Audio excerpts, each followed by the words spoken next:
You ever have a day where the universe just dumps the whole kitchen sink on your head and then out of nowhere hands you a key to something you didn't even know you were missing? Yeah, that's exactly what happened to me. Folks in this town used to laugh when they saw me. Evan Reyes, widower, broke single dad, barely holding it together, taking ownership of that rotting old farmhouse at the edge of town. They called it a joke, a dump, a place no sane man would try to make a home. My in-laws, loaded from their construction empire, shook their heads and said I was chasing ghosts. Even my son Miguel's friends at school made fun of the junk farm. What nobody saw, not even me at first, was the story that was buried there waiting to flip our whole world upside down. I was already on the ropes. After Maria died, it was just me and my boy in that cramped apartment with the busted fridge and the walls closing in. Every morning I'd pour the world's worst coffee patch Miguel's shoes with duct tape and lie through my teeth. We'll figure it out, buddy. But the stack of past due notices didn't lie, and neither did the tight faces of the neighbors who tried to pretend they didn't notice us struggling. Maria's parents, Carlos and Dolores, called every week, offering solutions, meaning give us your son and admit you failed. I'd hear Dolores say, "He's living in poverty, Evan. You're not enough for him." That kind of judgment gets into your bones.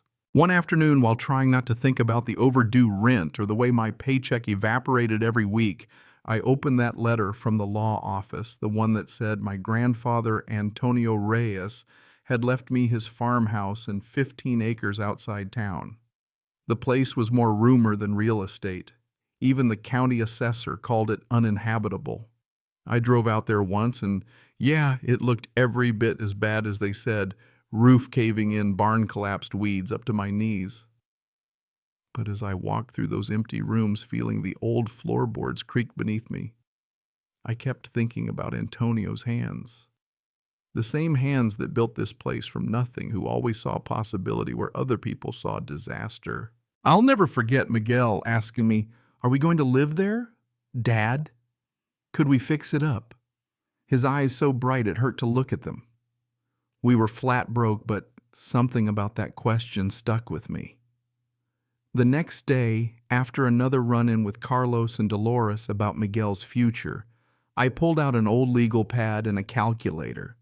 My savings a joke. My checking account negative. The only thing I had was a beat-up truck and a box of keys older than I was. Still, there was something about that place, something that made me want to try. Call it stupidity or hope, or maybe just a stubborn streak I got from Antonio. I made up my mind one morning after a phone call from Elena, my late wife's sister. She said lawyers might get involved, hinted at custody battles in the best interest of the child. I knew then, if I didn't try to give Miguel a real home, the kind Maria wanted for him, I'd regret it forever.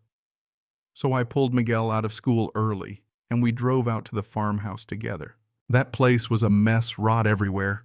Half the windows boarded up, the whole property drowning in weeds. But when Miguel stepped onto the porch and ran his hands over the railing, he grinned. "It's Big Dad." And in that moment, I saw it through his eyes. We didn't have much, but we had each other. We had Antonio's stubbornness, too. That night I made the call. I'd cash out my tiny 401k, pay the back taxes, and we'd move in before my in-laws could swoop in and save us. First night there, it poured rain, the roof leaked in 4 places, and the heating sounded like an old man wheezing. I'll be honest, I almost broke. Miguel's mattress ended up in the living room, buckets everywhere. At midnight, when a chunk of ceiling caved in, Miguel just looked at me and said, "It's okay, Dad. Houses talk. This one just needs our help." That's when I knew he wasn't afraid of the hard stuff. He just wanted to belong somewhere. And then fate decided to throw us a bone. The morning after that storm, Miguel found a loose panel in the wall behind it, a hidden compartment stuffed with old blueprints, journals, and letters, all in Antonio's handwriting. Technical drawings, correspondence with universities, even letters from patent attorneys and MIT professors. My grandfather wasn't just tinkering. He was inventing something called a regenerative energy system, blueprints for a machine that could pull electricity from thin air. There were even letters from energy companies offering huge money for the rights. One from General Electric in '71 offered $200,000, a fortune back then. But the patents never filed. The letters stopped. All Antonio left was a note to his future family saying he'd hidden his life's work to keep it from being stolen by big corporations. That changed everything. For the first time in years, I felt hope. Not the cheap maybe we'll win the lottery kind of hope, but the kind you get when you realize someone believed in you long before you ever did. If this stuff was real, we weren't just sitting on an old house, we were sitting on a gold mine. But then, like clockwork, the sharks started circling. First, it was Tom Henderson and some slick developer Kruger showing up with an offer $200,000 for the land, way above market. Take it, they said. You can buy a house in town, give Miguel a real future. But why were they so eager? What did they know that I didn't? Then it clicked. Someone must have figured out what was hidden on this land. Or maybe word got out through those old university files. Just when I thought it couldn't get more tangled, my in-laws' patriarch Robert Martinez showed up in person, my son's great-grandfather, the guy whose construction empire had built half this town. "This isn't about money, Evan," he said. "It's about family." Yeah, right. He wanted me out and that land in his portfolio. The twist. Turns out Martinez Holdings had bought Antonio's patents in the '70s for $2 million on paper anyway, but buried them, licensing the tech for decades, making over $120 million off what my grandfather built, and never developing a single device. Even worse, they'd planned to sell the rights to international companies for $500 million the very next month. But here's the kicker. The original sale had a clause: if they didn't develop the tech within 25 years, the rights would revert to Antonio's heirs. That time limit expired in '99, and nobody said a word. For 2 decades, they'd been licensing inventions they didn't even own. The betrayal burned. I almost laughed my own in-laws trying to buy me off with scraps from a fortune they'd stolen from my side of the family. We lawyered up thanks to Sarah Chen Miguel's librarian, whose brother David was an IP attorney and absolute bulldog in court.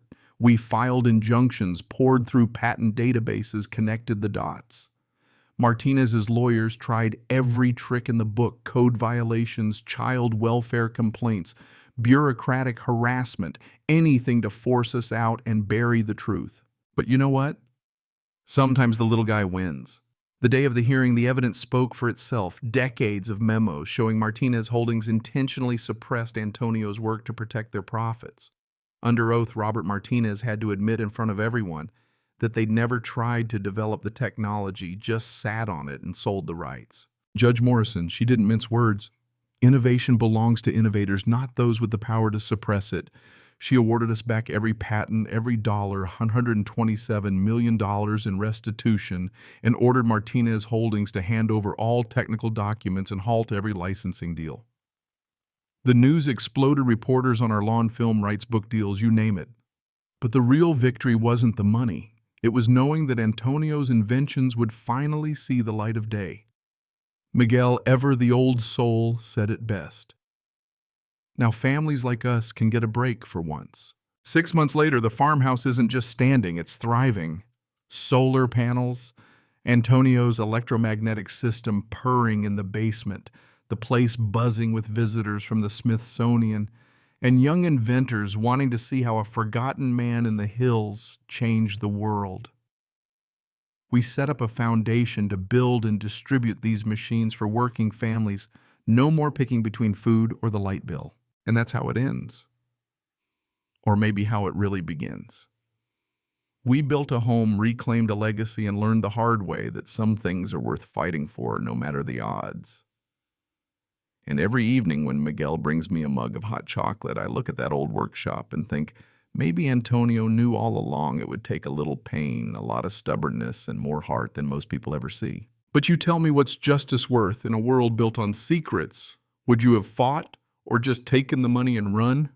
Drop a comment. I want to know, where do you stand on family fortune and fighting the good fight?